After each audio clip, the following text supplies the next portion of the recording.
banget gara-gara waktu lo kesangkut pagar rumahnya Pak De Haryo kan? Lo tau? Ih, dasar Semar Mendem. Tampangnya aja yang berubah. Si Semar Mendem yang dulu cemen, cupu, sekarang jadi ganteng. Tapi kelakuannya, sama media partner kita dari B-Radio. Acaranya di kafe, jadi kita meeting sekalian buka puasa bersama. Nggak masalah kan? Saya sih nggak masalah mbak. Demi program ini dan demi anak-anak jalanan.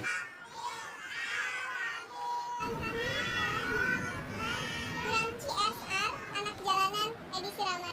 Tuh, buruan.